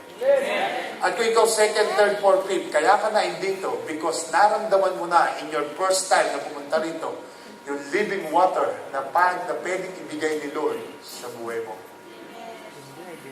Lahat tayo focus sa eternal life. Hindi dito sa buhay na to. Kaya ka nag-church because pinaghahandaan mo yung eternal life. Dahil alam mo, one day, titirik ang mata mo, magpapantay ang paa mo, mamamatay ka. At doon pala magsisimula ang eternal life. Sabi natin, life begins at 40. Wrong. Life begins with Jesus. Hanggat hindi mo kilala si Jesus sa buhay mo, yung Diyos ng Biblia, hindi ka makakaahon sa buhay na ito. Tandaan niyo po mga kapatid, si Jesus ang sagot in everything. I am the way, the truth, and the life. No one can come to the Father except through me. Si Jesus po, nagsabi niyan. Kaya po sabi niyan, eternal life ang pwede niya ibigay sa'yo by having that living water. Now, I want every one of you, tingnan niyo po mabuti yung conversation na yan. Nagbasahin niyo mabuti. Jesus changed the perspective of the woman in regards of the water well. Pinalitan niya yung perspective ng babae sa pagkakilala niya doon sa tubig na kanyang kukunin sa balon at sa tubig na kaya niya ibigay. Tama po ba? Minsan po, meron tayong mga perspective sa buhay, meron tayong paniniwala sa buhay natin na hindi natin kayang ibigay sa Diyos. Hindi natin pinaniniwalaan yung sinasabi ng Diyos sa buhay natin kasi meron tayong sariling perspective, meron tayong sariling nakagisnan. Ito yung nakagisnan ko, ito yung tama, dito ko. Paano naging tama? Tanong, paano naging tama? Kasi dito ako pinalaki ng nanay ko eh. Kaya tama to. Tama? Sabi niya, tama. Tama talaga. Kasi ang feeling mo, dito ko pinalaki ni nanay, ni lolo, ni tatay mo, ito yung tama. Pero kung sasabihin ko po sa inyo, hanggang hindi mo alam to, nasa mali ka. Kasi andito ang katotohanan. Ngayon, kung nanay mo nagbabasa nito at 12 verse rito, maaaring tama ka. Pero kung hindi, at religion lang hawak niya, I will tell you something, you have your own perspective. Ang hawak mo lang, yung tubig sa balon. Wala kang hawak na eternal living water. Tama mo ba? Are you with me? Ako yung sinasabi ko? At itong babae kong ito, Makikita niyo si Jesus, i-expose siya rito. Sabi niya, Jesus answered, everyone who drinks this water will be thirsty again. But whoever drinks the water I give them will never thirst. Kaya pabalik-balik ka sa church eh. Kaya nung nakita mo yung Word of God sa screen, hindi ka na nawala eh. Kasi nagsisimba ka, hindi mo naman nakikita yung mga Word of God na yan eh. Hindi mo nakikita yung mga story niyan. Wala kang alam, in fact, kung ano si Jesus, ba't siya namatay dito eh. Wala kang alam, ba't pinako si Lord sa cross eh. Hindi mo alam yun, nakikita mo lang, nakapako siya roon. Sa harapan ng altar. Pero you don't even know what's the benefits of that to your life. Hindi mo alam kung yung benefits nun. Ang purpose mo daw para magpagawa ka ng pendant at saka magpatato sa balikat ng cross. Minsan po may nagsabi sa akin, Pastor, tingin mo ito, nabili kong pendant, ang ganda, no? Ang laki ng cross. Kapatid, ang cross, pinapasad, hindi nilalagay sa leeg. Tama? Akala kasi natin, pag may tattoo tayong cross, no, may mga tattoo rito cross, ang laki, bago lagi naka-short yun. Ang laki rito. Kahit saan siya magpunta, kita mo yung cross. Yung feeling niya, sobrang religious na siya noon. Pero in the first place, magpatattoo ka, bawal eh. Sinabi sa Bible yun, magpatattoo ka palang bawal na eh. Pero kung may mga tattoo kayo, gusto yung kilalanin si Lord, you're forgiven. Wala pong problema yan. Okay? Kasi in the first place, yung nagpatattoo ka, hindi pa alam patatawanan. Pero kung alam mo na katatawanan, nagpatattoo ka pa rin, it's up to you. Tama? Bawal mo magpatato. Your body is the temple of the Holy Spirit. Yung pwedeng lagyan ng kahit ano yung makakadumi sa'yo. Amen po? Malinaw po pinag-usapan natin. Tama? So, hindi yung tubig na galing sa Jacob well. Yung tubig na galing kay Lord ang kailangan natin. Ang sabi po rito, Jesus is the only one who can satisfy our deepest need. Si Jesus lang po makakasatisfy lahat ng pangailangan mo. Whether you're first timer, second timer, third timer, fourth, fifth timer, kahit na matagal ka na dito sa church, walang makakasatisfy ng pangailangan mo kundi ang Panginoon Jesus lang. Siya lamang po. Siya lang makakapuno ng uhaw mo. How many of you believe that? Tama? Bakit ang ibang dami? Ang ibang tao, ang daming pera. Successful sa kanilang career. Pero bakit naisipan pa nila mag-suicide? Ang dami na nilang pera, successful sila, kilala sila mga tao. Kasi po may kulang sa buhay nila. Dahil po merong isang butas sa puso mo na ang magpupuno, Diyos lang. Ayaw mo sabi niyan, there is a God-shaped vacuum in the heart of every man which cannot be filled by any created thing. But only by God, the Creator made known through Jesus. Yan po yung sabi ni Blaise Pascal. Isa po siyang theological person na nag-aaral ng theology. Yan po yung sabi niya. At alam niyo po ba, yung puso mo, may butas talaga yan na may shape na ganyan. Ngayon, kung yung butas ng puso mo, pupunayin mo na ibang shape, hindi ka kasya yan dyan. Di ba may mayayaman na, may mga kilalang mga Hollywood actress, actor na nagsisuicide. Bakit? Nasasama sa drugs. Bakit? Kasi po, hindi sila masaya. Kulang ang buhay nila. Kasi po, ang puso natin talagang tinrate ng Diyos na merong butas sa gitna na makakapagpuno ng Diyos lang. Amen. At sasabihin ko sa iyo, kapag meron kang Diyos na puno yan, kahit wala kang pera, masaya ka. Yes! Tama mo ba? Ang dami mo kang pera, hindi ka naman makakatulog sa gabi. Dahil isip mo na isip sa pera mo. Naka-air condition ka, ang ganda ng kama mo, ang ganda ng kwarto mo, yung ambience, grabe. Hindi ka naman makakatulog kasi meron ka amnesia. Ay, amnesia ba yun? Insomnia! Tama rin naman sinabi ko amnesia. Bakit? Kasi hindi mo matanda kung nasa yung kama mo. Insomnia! Hindi mo matanda kung nasa yung kwarto mo, sa laki ng bahay mo eh. Hindi ka makakatulog. Tama, insomnia. Ang ganda ng bahay mo, may insomnia ka. Wala rin, di ba? Pero alam niyo po ba? Kahit na wala kang kayamanan sa mundo, meron ka lang Jesus, satisfy yung buhay. Sabihin ko po sa inyo, His presence is more than enough sa buhay natin. At yung butas na yan, kasya ba ang yosi dyan? Kasya ba ang alak dyan? Hindi kasya dyan. Ibang shape yun, hindi papasok.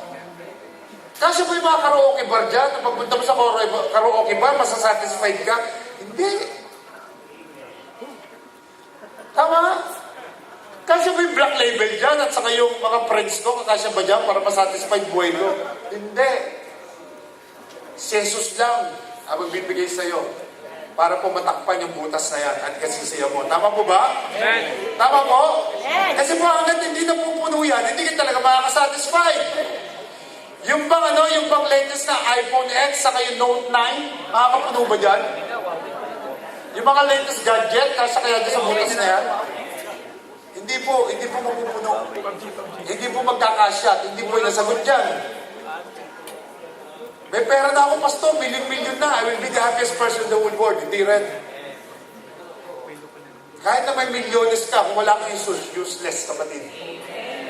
And first and foremost, hindi mo alam kung paano mahawakan yung milyones mo. Lagi ko po sinasample sa Manny Pacquiao. Kaya si Manny Pacquiao, hindi na maghihirap yun eh. Hindi na po maghihirap si Manny Pacquiao kasi nakakilala niya si Jesus sa buhay niya. Ang dami ng pera noon, hindi na kailangan magtrabaho, hindi kagaya mo ako. Araw-araw nagtatrabaho tayo rito para kumita ng pera. Si Manny Pacquiao hindi na kailangan. Bisitahin mo yung Facebook account niya. Umaga, mga anak niya, asawa niya, saka siya nagbabasa ng Bible. Bago matulog, lahat sila nagbabasa ng Bible. Billion building ang halaga ng pinatatayo niyang malaking church sa Jensen. Kaya hindi na maghihirap yun because he knows how to handle his money. Bless na bless po ako sa kanya. Alam niyo bakit? Kasi may pera na siya, may Diyos pa siya. Kasi ibang tao, ang dami ng pera, ayaw nila yung Diyos. Kasi they thought, yung money nila, pwede ng security sa buhay nila. Kaya nakaka-bless po si Manny Pacquiao. At kung maalala niyo siya, parehas din natin paniniwala nun dati. Pag maglalaro yun, may nakasabit pa rito, di ba? Naalala niyo, yung mga unang games niya, meron siya, ang tawag doon, rosary. Pero biglang nawala yun, inalis niya. Kaya ang buhay niya nabago. Ewan po ba? Si Jesus po kailangan natin lahat kagaya po ng ginawa niya. No? At so, gusto ko sabihin sa inyo, yung bang tao may mga ganyang bagay sa buhay, may kayamanan, may pera, makakasatisfy ba sa buhay nila yan? Ha? O yung jar, yung bucket na kagaya ng babaeng to, may jar ka, may bucket ka, may rope ka, pagkuha ng tubig sa balon, yan ba'y makakasatisfy sa babae niya sa tingin mo? Hindi po, kahit na magigib siya na magigib doon, babalik at babalik siya kasi mauwaw pa rin siya. Kaya nga siya nag-iigib. Tama po ba? And do you realize that Samaritan woman is keep on coming back? Balik ng balik yung babae doon. Lagi po nag-iigib doon. Bakit? Kasi po unsatisfied siya sa buhay niya. Hindi siya napupuno. Lagi siya umiigib doon sa balon na yun. At kagaya ng mga first timer hanggang fifth timer, kaya ka nandito, why? Because you are not satisfied. You want to know the living water, kaya ka nandito. Kaya nga bumalik hanggang sa mga fifth timer ka, hindi ka na nawala. Why? Because you need Jesus in your life. Na-realize mo yan. Kailangan mo ng living water. And that's the reason why you are here. You want His presence. Only Jesus can satisfy your thirst. Tandaan niyo po. Amen po ba? Amen. Narinig niyo ba ibig sabihin? Amen. Now, tingin mo itong John 10:10. Kaya minsan, binigyan ka na ni Lord lahat-lahat. Parang feeling mo, kulang pa rin because you allow the thief na kunin ang kaligayahan mo, nakawin yung kaligayahan mo, patayin yung pananampalataya at sirain yung buhay mo. Yan po yung plano ng demonyo. The thieves that has come except to steal, to kill, and to destroy. Yan po yung gusto niya. Sirain ang lahat ng meron ng Diyos na binigay sa'yo. Pero ang Panginoon po, ready kang bigyan ng abundant life. Ano yung sabihin ng abundant life? Plentiful. Lavish life. Saganang buhay. Sino gusto sa inyo ganung buhay? Amen. Lahat tayo gusto natin yan. Hindi kaya ibigyan ng employer mo yan. Believe me. Kahit yung employer mo pa pinakamayaman dito sa UAE, hindi niya kaya ibigay sa yan. Si Jesus lang makakapagbigay sa yan. At sa istorya natin, ano niyo po ba? The woman said to him, Sir, eto na, nagkaroon na realization. Give me this water so that I won't get thirsty and have to keep coming here to draw water. Lord, ibigay mo na sa akin yung water na yan kasi na-realize ko right now na meron parang living water that will come from you na hindi na ako mauuhaw. Nagkaroon ng realization yung babae. At alam niyo po ba yung realization na yan?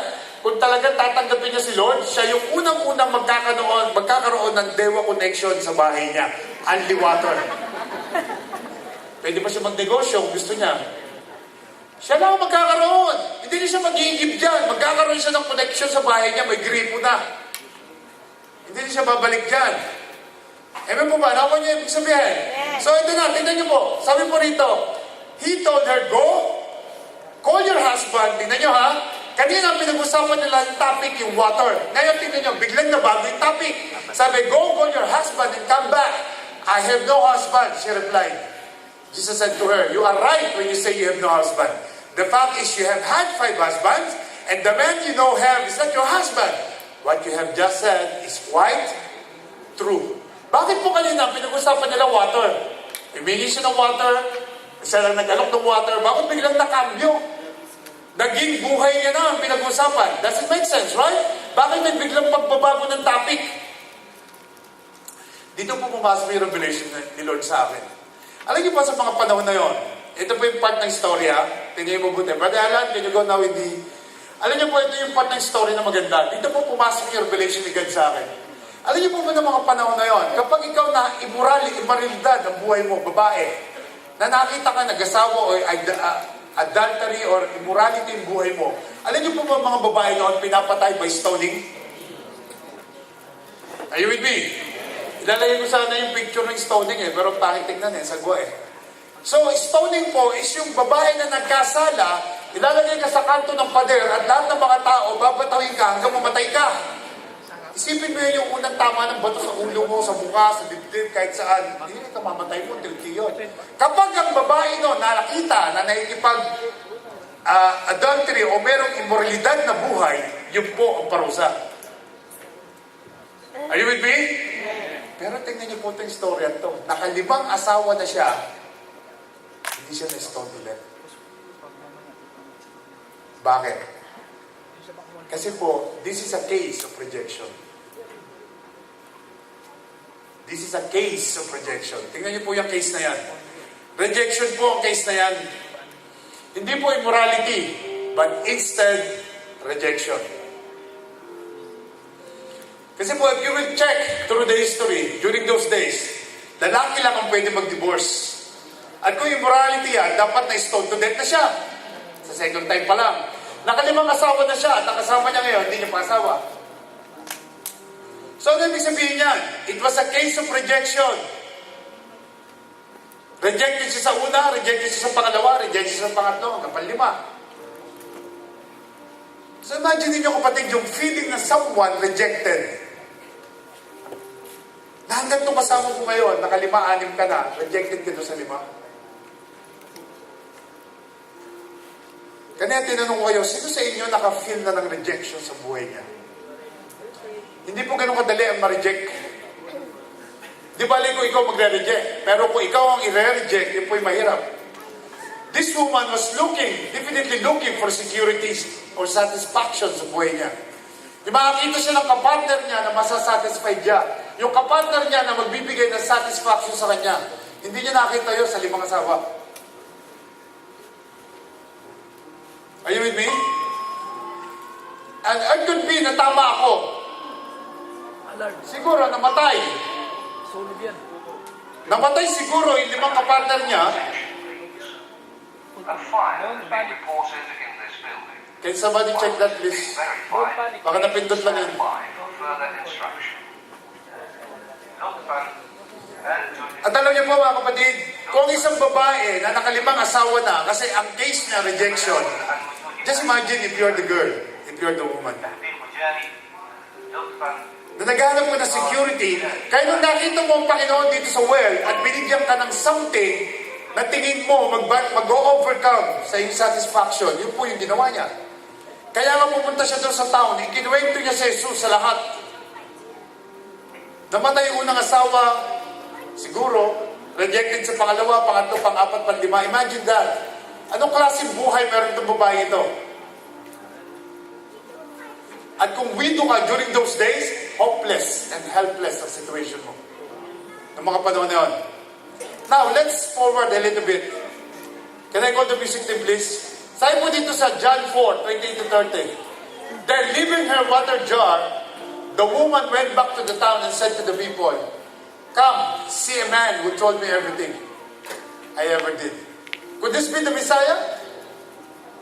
They came out the town and made their way toward him. Paano po na-realize ng babaeng ito na si Jesus ang Messiah? Messiah means Savior. Tagapagligtas. ligtas. Paano mo na-realize sa isang babae na ito na ang Mesaya? Alam niyo kung bakit? Kasi po sa sama ng loob niya, sa rejection na pinagdadaanan niya, doon niya na-realize na walang ibang makakalam nun kundi yung Diyos lang. And I will tell you tonight, or this morning, maaaring nakakaramdam ko ng rejection sa buhay mo. Maaaring asawa mo, maaaring kaibigan mo, maaaring mga anak mo, or even your nanay, even your tatay. Rejected ka, even though nagsisipag ka, even though magandang ginagawa mo para sa kanila, feeling rejected ka pa rin. Wala po ibang nakakalam niya kundi yung Panginoon lang. Ang babae po nagulat yung Samaritan woman kasi ang usapan nila water eh. Tapos bigla na lang pinasok yung asawa niya. Kasi po nararamdaman ng Panginoon na itong babaeng to is rejected for many times. Kaya gusto ng Panginoon, dali siya doon sa topic na yon, na kung saan malalaman, mararamdaman ng Samaritan woman na ito na yung Messiah na hinihintay nila. Na ito na yung Diyos na magbibigay na kagaanan sa buhay niya. And I want you to understand na si Lord lang makagawa nun sa buhay natin lahat. Amen po? Sabi po rito, tingnan nyo, many of the Samaritans from that town believe in Him because of the woman's testimony. He told me everything I ever did. So when the Samaritans came to Him, they asked Him to stay with them, and He stayed 2 days. And because of His words, many more became believers. They said to the woman, we no longer believe just because of what you said. Now we have heard for ourselves, and we know that this man really is the Savior of the world.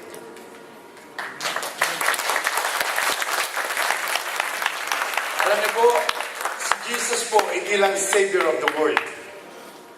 Kung ikaw is feeling rejected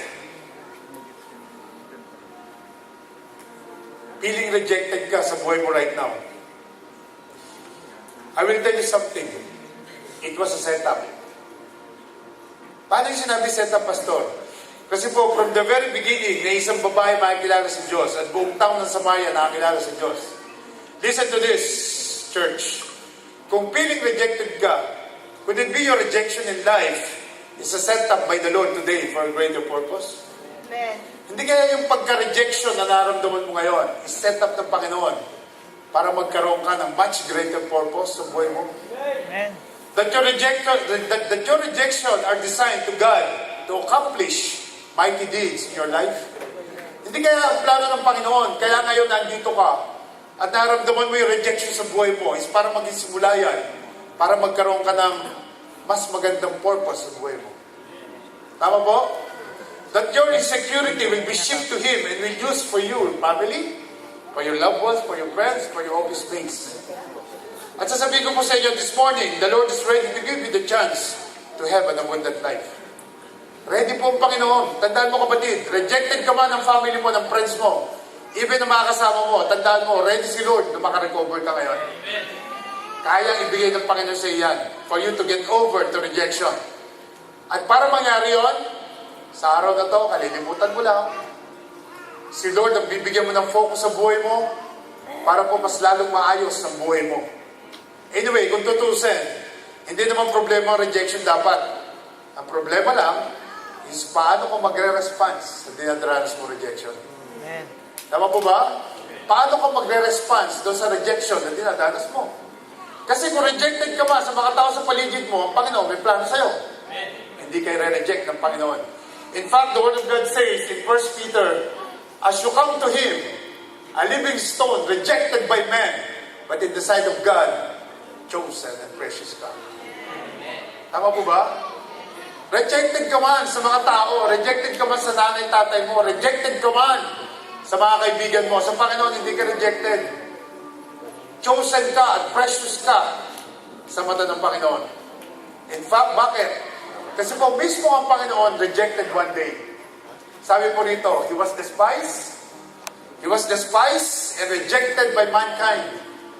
A man of suffering, a familiar with faith, like one from whom people hide their faces. He was despised, and we held him in low esteem. At sabi niya, surely He took up our pain and bore our suffering. Yet, we consider Him punished by God, stricken by Him, and afflicted. But He was pierced for our transgression. He was crushed for our iniquities.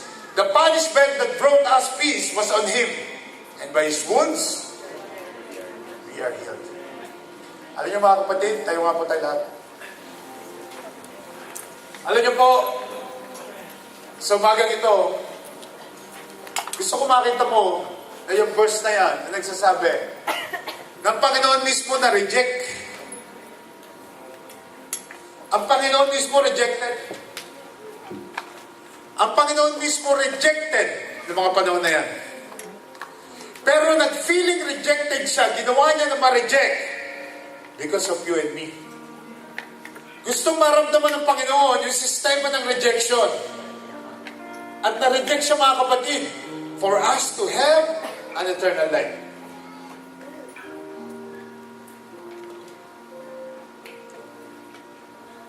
Kaya po importante, napaka-importante po na sa umagang ito. I want you to surrender to God. Lahat na meron ka. Lahat guys.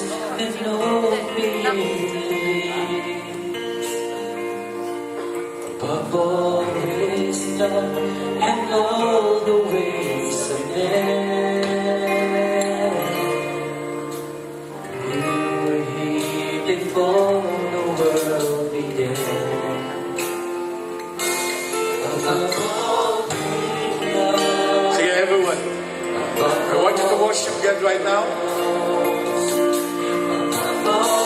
Jesus is above your situation. Jesus is above all. above all wealth and treasures of the earth, there's no way to measure what you're worth. Come on, worship Him, everyone. Surrender to Him.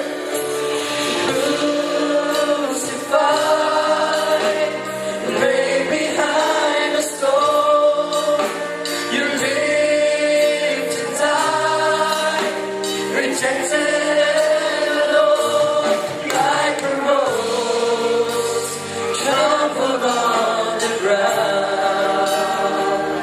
You took the fall and taught of me.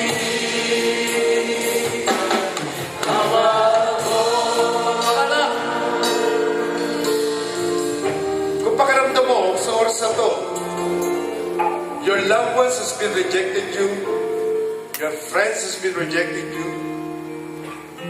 even your closest relationship has been rejected you. I want you to know that Jesus is above all. I want you to know that Jesus is above your situation. That He was rejected. But because of you and me, for us to have an eternal life,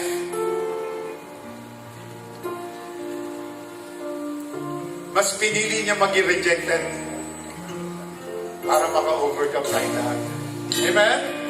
As we sing this song again, I want you to surrender to God right now. Because Jesus is above all powers. He's above all wisdom. Above all wisdom and all the ways of man, you were here before the world. Come on, surrender to God right now. Lift up your hands to Him. Above all Lift up your hands. Surrender to God right now. Because He's above all things. above all He's above all thrones. world is ever known. He's above all wealth and treasures.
are the person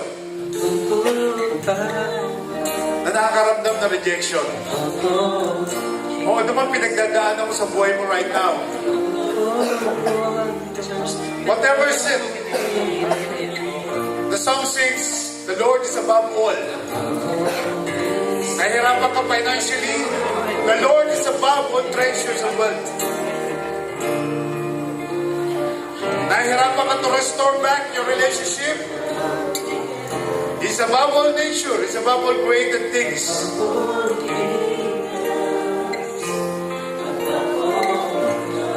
So right now, if you think you have something that you need from God, I invite you, lapit ka rito sa harap at magpe-pray kita. Sige po. Bago tayo mag 90 days challenge, bago may challenge sa sarili mo sa Panginoon, kung may pinagdadaanan ka right now, huwag kang mahiya. This is the right time. Come on, this is the right time. Sige. This is the right time. This is all about your faith. Pananampalataya mo to kung paano ka lalapit sa Diyos. Kung may pinagdadaanan ka right now, ano man yan? Ano man yan? Bago tayo mag 90 days, I want you to settle it with God right now. Para libre ka, makadiscover, mag-challenge mo, Lord. Sa buhay mo, sige po. Panginoon, salamat po sa buhay ng mga kapatid na ito. Salamat po sa buhay nila lahat. Hallelujah. Sige po, sige po, sige po, sige po. Lapit po kayo rito. Lapit po kayo. Yes. Yes, I want you to understand that God is above all. Jesus is above all. Yes, Lord. Salamat, Panginoon. Thank you, Lord God. Yes, Lord. Salamat po, Panginoon. Thank you, Lord, for these people. Yes, Lord God. Thank you, Lord, for these people. Hallelujah.